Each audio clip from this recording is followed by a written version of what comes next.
Hello friends, I'm Chevee. Welcome to my shed. How are you? How's things where you are? I'm good. I think I'm okay. I think I'm on the very, very, very tail end. And I'm starting to do that thing again. The thing again that we've talked about so many times over the years where I start to question myself and I start to question everything that I do and I start to question this show because, let's face it, it's not really a show. It's just me blabbing to a camera about nothing for most days. Every now and then I have something to say, and every now and then I have a video that garners more than 30 views because it actually contains useful information or, whatever. So I'm starting to question all of that again, and I think that I know the reason, and the reason is not because I'm not satisfied with what I do here. The reason is just boredom. Or, I don't know that it's necessarily boredom. I think it's just a product of not doing anything for 2 weeks. Like just sitting on a couch for 2 weeks because I've felt bad. And once that starts to happen, and my job isn't particularly satisfying right now because all I'm doing is studying for this stupid test, and every now and then a customer will reach out and I'll get to do something. But it's been really slow, so there's not a whole lot to do. When that starts to kind of pile up, I guess, it becomes like, what am I doing exactly? I haven't done anything for 2 weeks. So what am I doing? And the answer is I'm not doing anything, and that bothers me.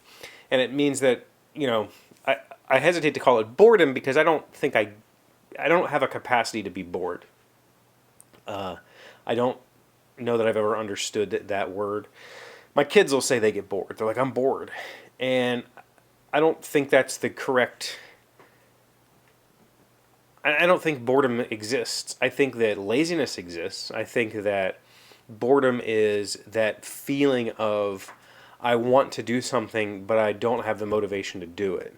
That's not boredom. That's just lazy. That's just you're actively keeping yourself from doing something engaging. That's not boredom. That's a choice, right?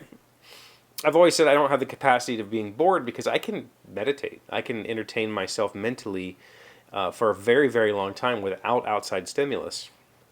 Meaning I'm not reading, I'm not playing, I can just sit and be very mentally entertained because I have like background processes running that I like to think about. For instance, the book.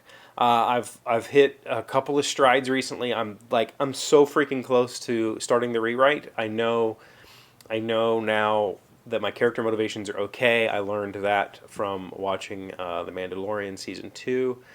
My last big hang-up is I don't really have a character arc yet. I haven't figured that out. I'm not exactly sure what this character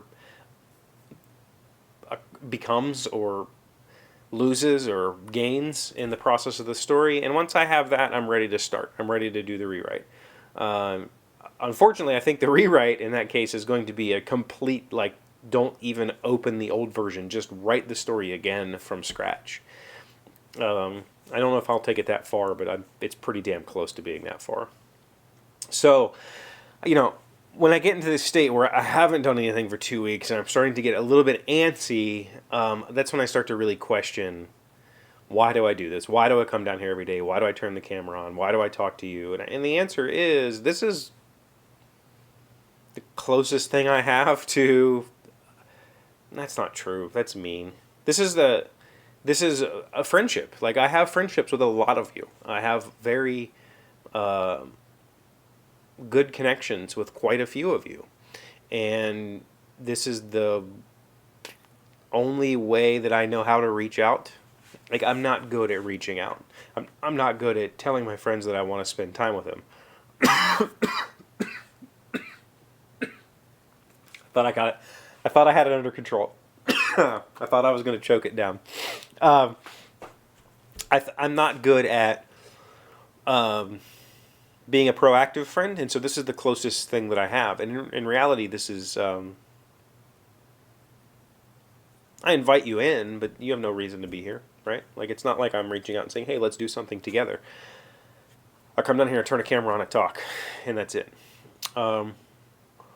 So, I think I would like to find some good topics, especially for the next couple of weeks, just because I don't really have anything going on in my life. My life is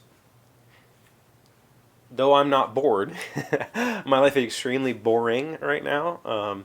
Em and I have some work to do on the house. My job, there's nothing to talk about. Like, it's dull. I'm not reading anything exciting. I'm not playing any games that are exciting. I'm not really doing anything. I'm missing my kids like crazy. That's the main thing that I'm doing right now, is being like, where are my children, right? But I would like to find some topics. So if you can help me, that'd be great. Let me know. Give me some ideas. I tried to avoid the political stuff. I don't really want to talk about that right now. Obviously, if it gets out of control, it'll be difficult not to talk about. And just same with the sickness. I didn't talk about the sickness for a long time. Not meaning that I mean just going back to the beginning of this whole thing. I didn't talk about it at all for a long time. And I think that that's kind of my way of not adding to the depression that comes with following the news cycle. The news cycle is very depressing.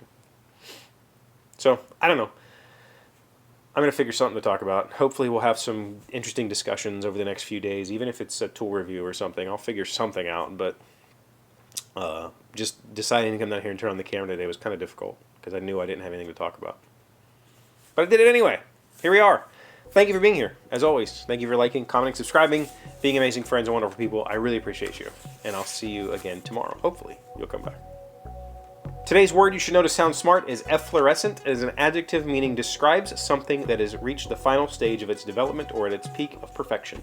Thomas is convinced that the Bugatti Veyron FBG represents the efflorescent automobile. Efflorescent. E-F-F-L-O-R-E-S-C-E-N-T.